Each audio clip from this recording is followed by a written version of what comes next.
What's up, y'all? It's Ty. In this video today, we're going to be going over ranking our top 10 best attainable point guards in NBA 2K25 MyTEAM. Now, I went back and forth about what does attainable really mean.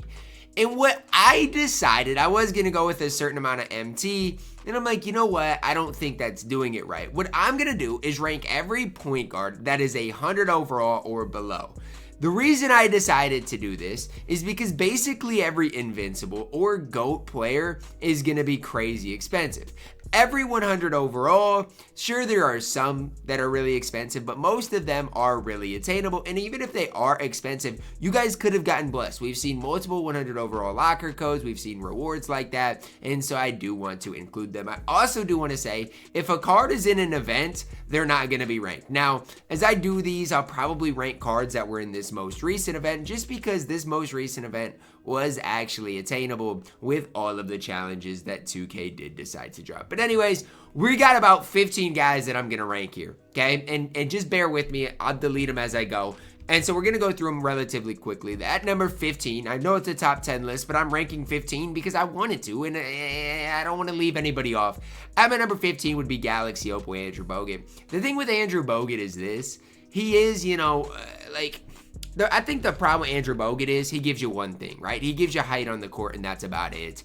Release-wise is not great. His three ball isn't great. He is 7 feet tall. But again, when that's the only thing he really brings to the table, it's tough for me to get really hype about Bogut. Coming in at my number 15. At my number 14, we are going to plug in the new-ish, I guess, Reggie Theus card. I actually really like this card. I picked him up for my No Money Spent Squad series, and he's been fine for me. Nothing crazy, but he has been fine. Has that KPJ on very quick. Comes with Pro 2. The problem with Reggie Theus is that D-Fox dribble style. So if you like to dribble a lot, that is something that Reggie Theus obviously is going to lack in a big-time way. So just kind of beware when you're dribbling with Reggie Theus. That is something to obviously think about. At my number 13, I'm plugging in Dark Matter Luka. I do not like this card. And I know a lot of people do.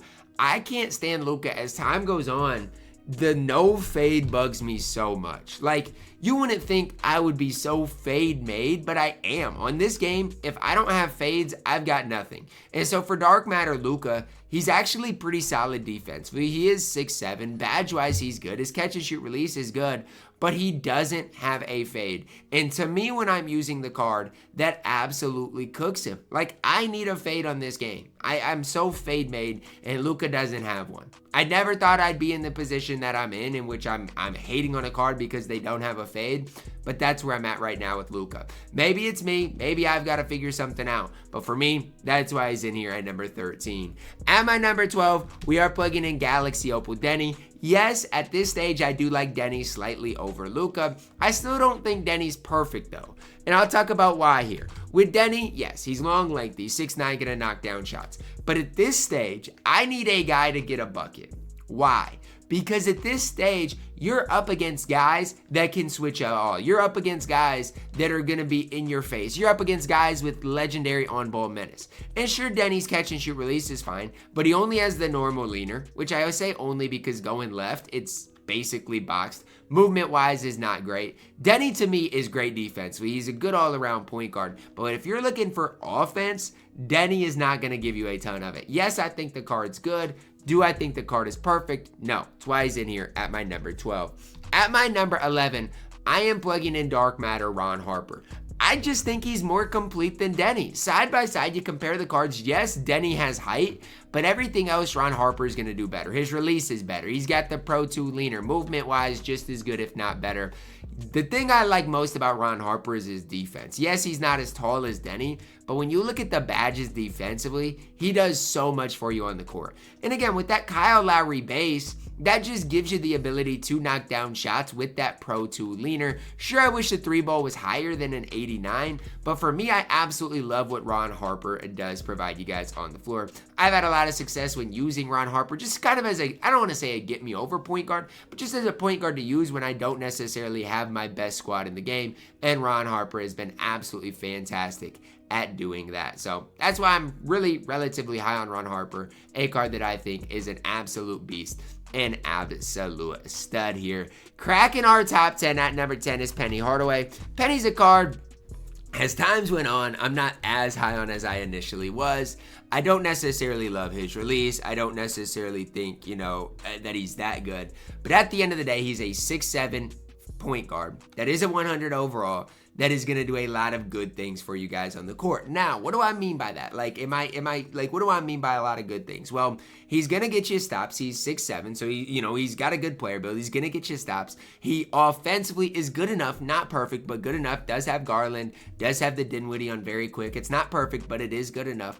And at the end of the day, he's got Pro 2. He's got a leaner as well. So, I don't think Penny's perfect, but if you did, let's say, get this card out of like your 100 overall, he's a card that can play and not a card that I can hate on a whole ton. I think Penny is solid enough in this game to at least deserve your guys' respect coming in here at my number 10.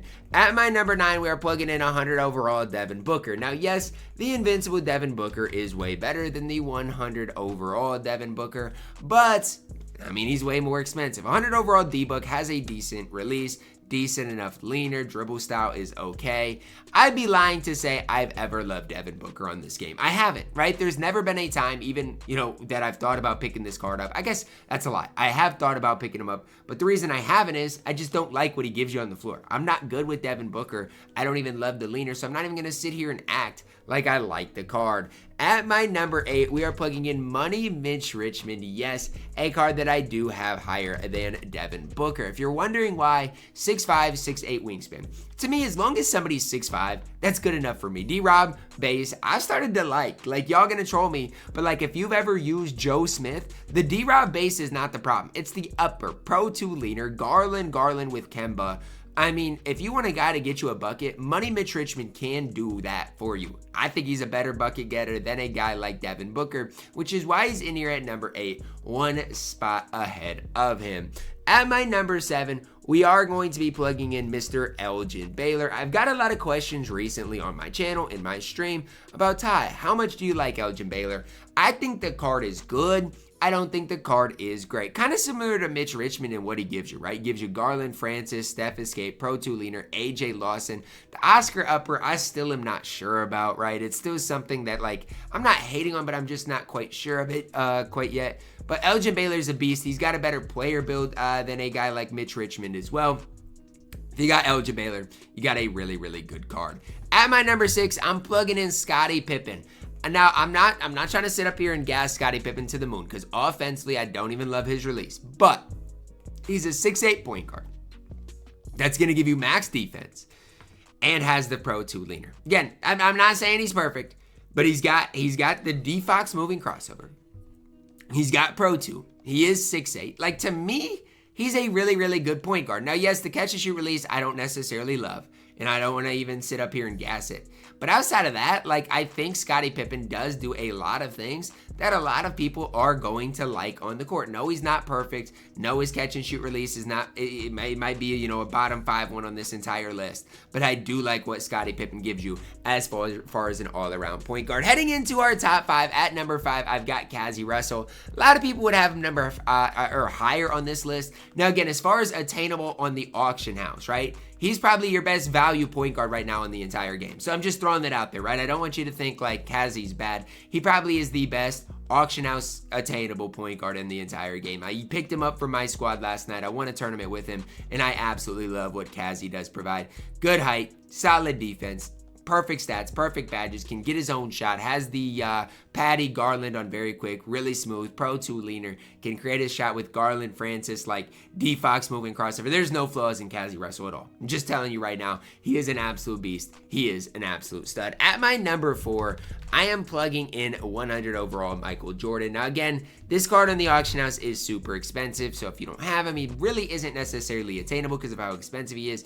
But I will say this, if you got him out of your 100 pack, he's really good. Matt Ryan on very quick, MJ leaner, Garland dribble style. To be honest with you, I'm just as good with him as the GOAT MJ. I'm being honest. And a lot of that goes back to that catch and shoot release being better, in my opinion, than the GOAT's catch and shoot release. But I really like MJ. To be honest, I've had more success with this card at the point guard position than nearly anyone else.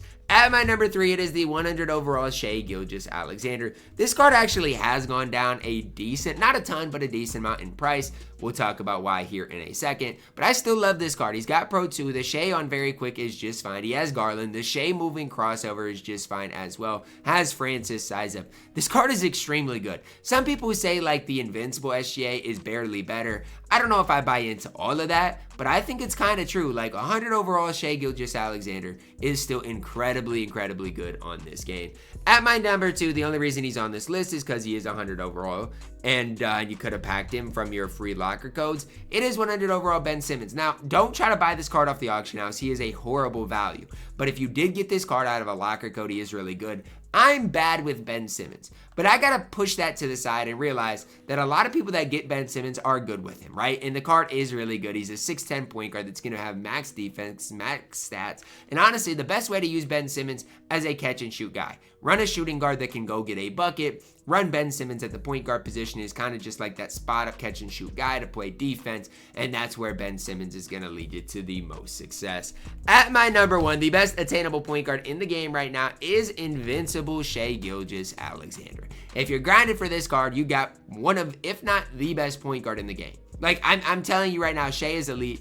Now, I still got to get used to that AI Sexton on very quick. It's not a release that I'm super comfortable with, and a lot of that just goes back to I haven't played with that release enough. Has the Pro 2 leaner, has Garland with Francis with Kemba, hot spots forever, again 6'6", 6'11 wingspan, and even comes with some important legend badges. You look at the legend badges that this card has, he's got basically everything the card needs. So if you want me to ever hate on this Shai Gilgeous-Alexander card, it's simply put not going to happen. Do I need to get better with SGA? Absolutely, and I'd be willing to admit that to anybody. I've got to be better with SGA if I were to use the card. But again, it's not something I've really got to worry about right now because guess what? I don't have to use Shai. I don't have to make the card look good. And so that's something to obviously think about with Mr. Shai Gilgeous-Alexander.